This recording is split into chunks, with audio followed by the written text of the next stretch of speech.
Hi, it is Tuesday, March 8th, and the one in my utmost for his highest is kind of appropriate for today. It's talking about relinquishment again, like I talked about before. The relinquished life. And this one's really deep, so you have to really think, you have to really listen. So pay attention. I am crucified with Christ, Galatians 2:20. No one is ever united with Jesus Christ until he is willing to relinquish not sin only, but his whole way of looking at things. To be born from above of the Spirit of God means that we must let go before we lay hold. And in the first stages, it is the relinquishing of all pretense. What our Lord wants us to present to him is not goodness, not honesty, not endeavor, but real solid sin. That is all he can take from us. And what does he give in exchange for our sin? Real solid righteousness. But we must relinquish all pretense of being anything, all claim of being worthy of God's consideration. Then the Spirit of God will show us what further there is to relinquish. Because there's always more. It's always working on us. There will have to be the relinquishing of my claim to my right to myself in every phase. Am I willing to relinquish my hold on all that I possess, my hold on my affections, and on everything, and to be identified with the death of Jesus Christ? That's heavy. There is always a sharp, painful disillusionment to go through before we do relinquish. When a man really sees himself as the Lord sees him, it is not the abominable sins of the flesh that shock him, but the awful nature of the pride of his own heart against Jesus Christ. When he sees himself in the light of the Lord, the shame and the horror and the desperate conviction come home. If you are up against the question of relinquishing, go through the crisis, relinquish all, and God will make you fit for all that he requires of you.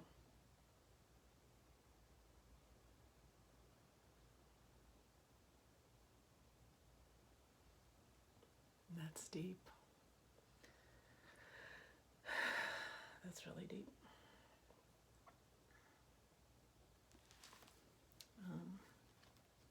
I had to relinquish a lot, and it was like an exercise when I was going through all of my stuff, because it took me over, well, about a year. I started in December 2019 when I started downsizing, and that is also around the time I was what's called deconstructing, and I was an ex-evangelical. If you want to look that up, you can look that up. But and it's just like it's a trendy thing now, really. And what blew my mind really is because I know the Bible a lot. I studied the Bible, and I read about end times and all the things that are happening now with COVID, now war, rumor of war. But one of the things also in the end times is the falling away, the great falling away of Christians. And I believe it blows my mind. I was a part of it because I fell away, but I came back. And some people, some Christians believe you can't. Like, well, there's a verse that says, like, if you can lose your salvation, which I don't believe you can, because I don't believe I lost my salvation. And that's just my opinion. That's just my beliefs. And that's what even I said in my head. I was like, well, old me doesn't believe you can lose your salvation, so. And so it was a very interesting thing. But the great falling away is in the Bible in the end times. And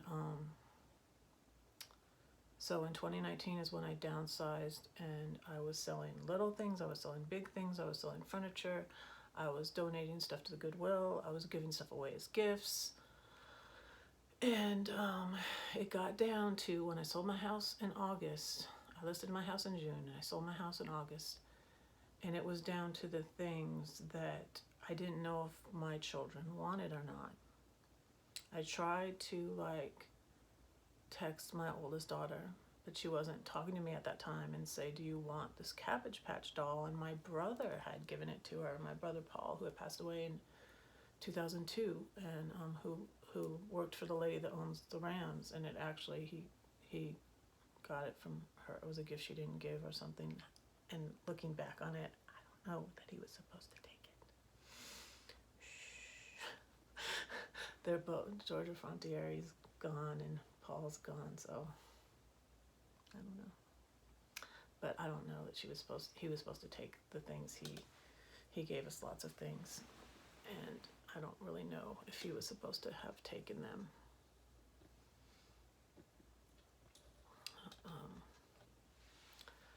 But anyways, that's another story for another day. But I didn't know I had all these things, and I had photo albums, which my oldest daughter had asked for photographs. She had asked for photographs. And so I had all these little things to go through, and I had little pictures that they made. I had locks of their hair. I mean, it was ridiculous. And when they came to film the house empty, I wasn't ready.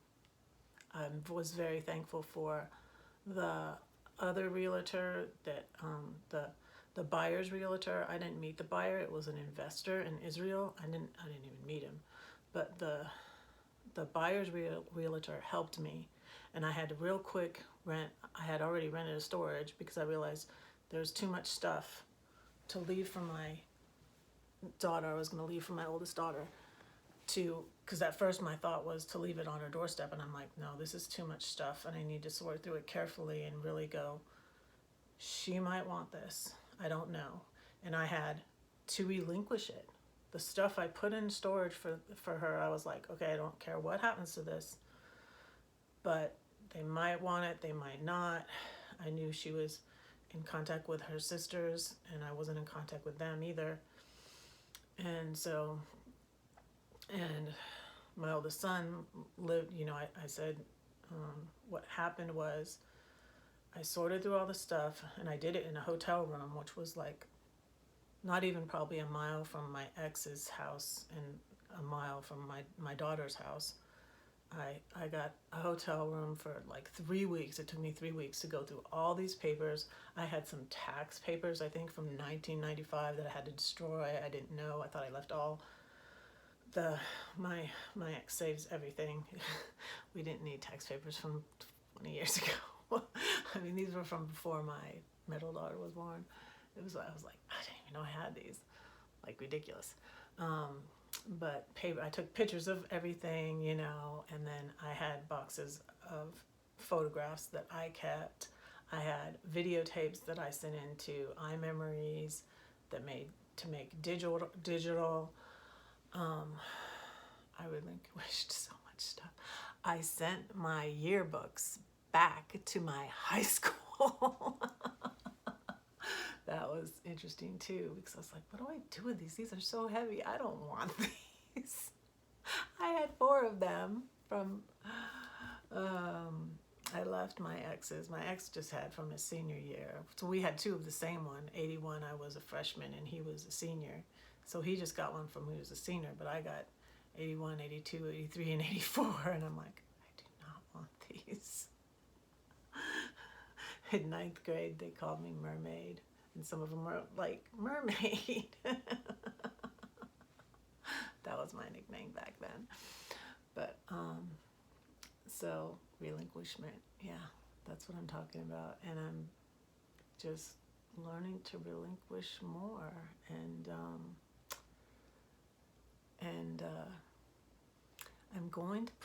I decided I'm going to put the video below this one about rats.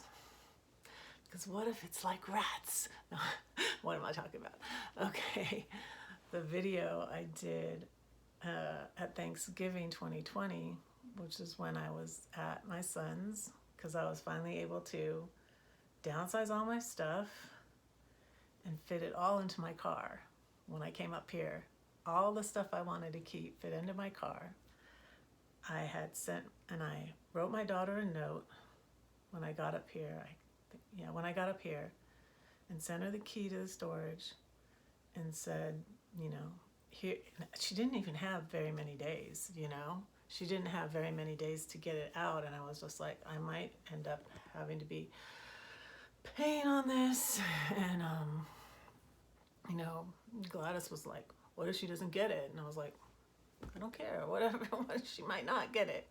What if she doesn't get it? I had it all neatly, sorted. I wrote notes of what stuff was. Sometimes if she didn't remember, I had a big wooden box of all the wooden things my dad made. I only kept this thing with I'll show you.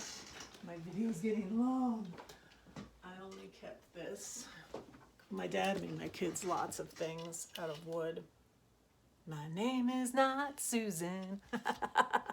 But my dad made lots of things, and it was hard. At first I was going to keep the nativity. He made a nativity that was a music box, but it was broken. And my ex had said years ago he was going to fix it. So I was like, okay, he can fix it. He can have it. So I relinquished my grandmother's spoons. I was just like, it's okay. They can do this is whatever, their inheritance. And it still might be in my ex's basement. I may see it again someday, I don't know. Some of it, unless they went through it and got it. But the photo albums that my daughter said she wanted, and I kept some of the pictures.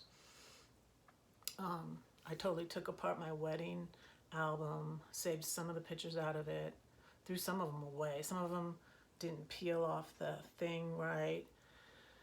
And I saved a lot of pictures, but I gave her the photo albums because I had 20, I'm trying to think. No, maybe it was about 13. Some of them were the big, thick kind. I wrote everything down, and I destroyed my journals, some of my journals, because I had almost 100 journals, and some of my mom's journals I threw away, and I saved just a few of them. And I even gave one of my mom's journals to my daughter too, to put in the, I was like, this is like the vault. This is like your vault. This is your vault.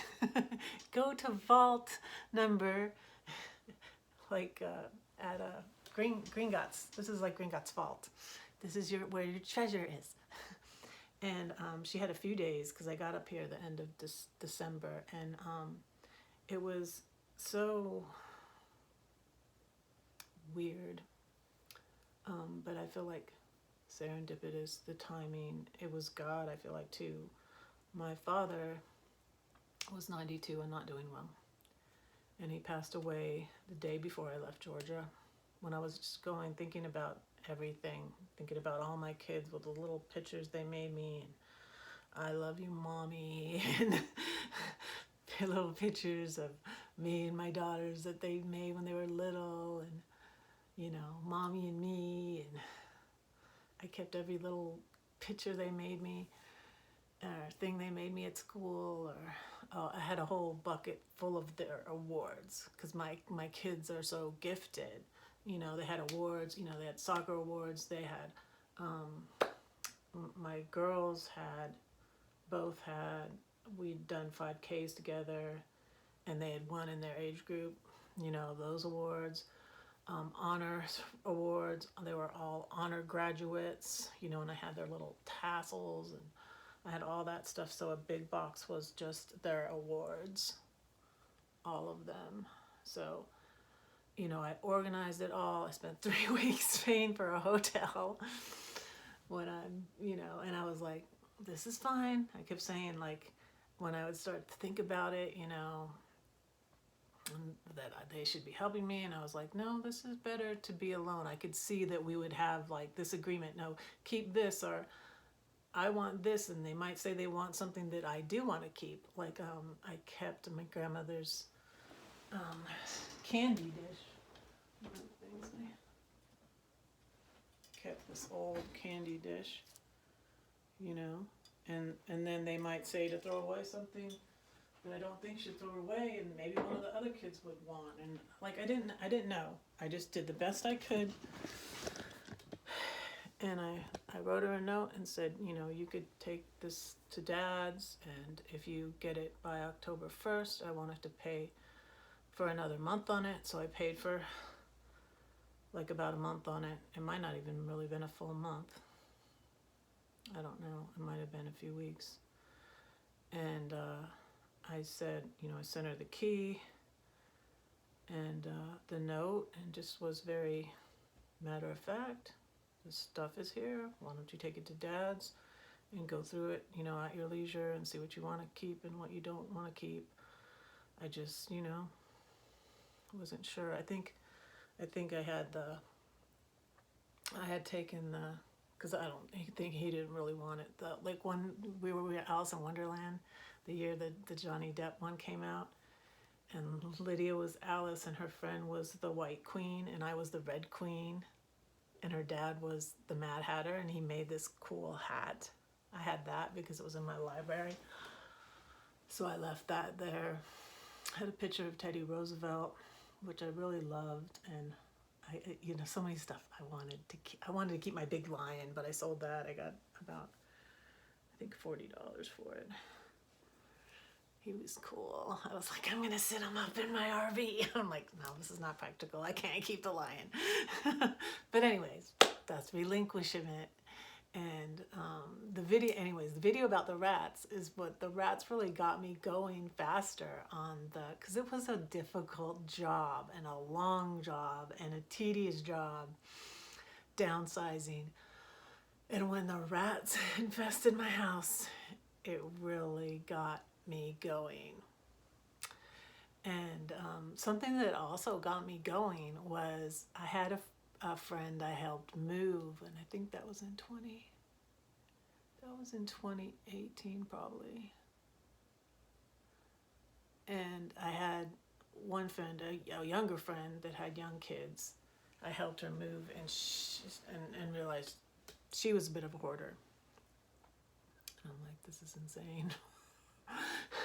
And then I helped when Gladys moved up here. And also I had an older lady friend that I was trying to help. You know, she wanted to sell her house, but she couldn't because it was filled with stuff. She was a hoarder. And I attempted, and this was years before. This was probably, I think it was I was about 2010, 2011. I had an older lady friend that I wanted to help.